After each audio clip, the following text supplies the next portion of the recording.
in a distant past you were a war correspondent, and unfortunately there's too many wars and too much war at the moment on the globe, and I'm sure your heart and your mind must go out to journalists currently covering conflicts, where it's Palestine or whether it's Ukraine or anywhere in the world.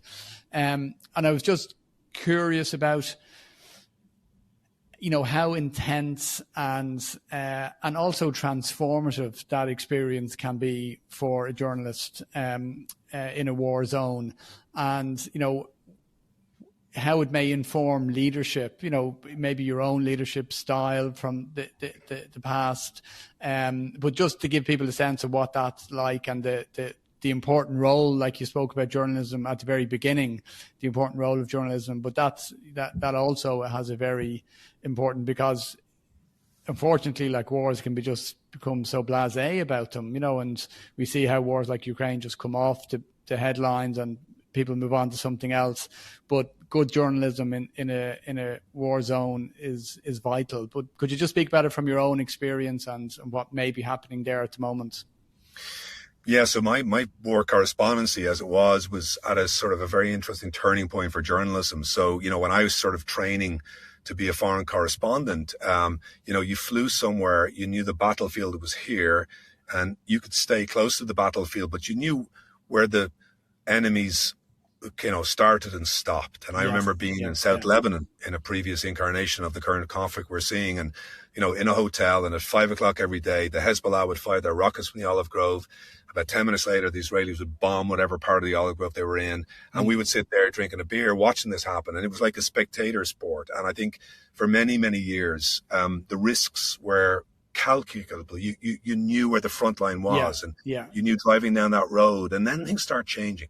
And I remember one day getting in a car, loading up with petrol, thinking, I think there's probably a more than fractional chance that I will be killed or injured today. And that awareness of your mortality, with enough clarity, can really change your life in a good way. But too often it becomes an addiction, and it becomes a high-class narcotic. And I must admit, I kind of veer between those two things. I was in Iraq for 3 months. I was with someone who, you know, I was with several people who were killed. I have good friends who haven't survived the last few years. Every day, myself, my wife, a former journalist, we just worry about the people we know are there. And I think a lot of what's changed over the past 10, 15 years is we don't know where the front line begins and ends. We sometimes don't even get to the front line anymore because in the case of the Israeli military at the moment, they dominate that war zone, and journalists can't get into Gaza.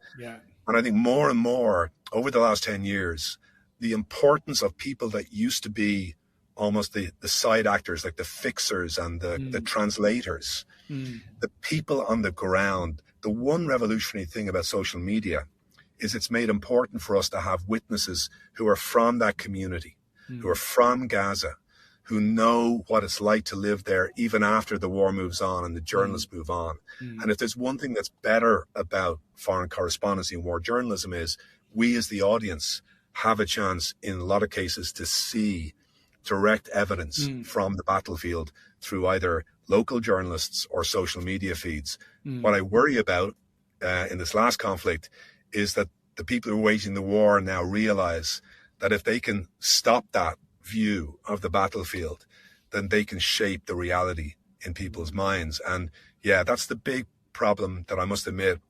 It's getting more dangerous to be a foreign correspondent in the war zone, but also then it's become, I think, much easier through manipulation of social media to change the way we see that war, because we don't have that trusted person on the ground anymore. But for me personally, one of the reasons I did become an entrepreneur was because of traumas that I definitely suffered. I had a very bad ski accident the day before, a week before I was traveling to my worst, most dangerous assignment in Iraq.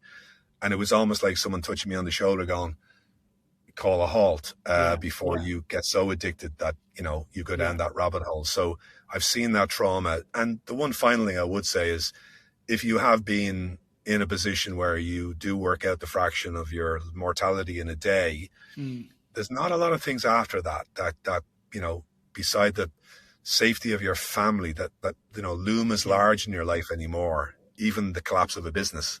So I must admit, the benefit for me personally has been having seen the worst humanity can do to each other, having seen what happens when people are oppressed and killed. A lot of the choices in life later on become a little more simple or a little less dangerous for you. And that may have been one of the reasons I became so resilient, I think. Absolutely.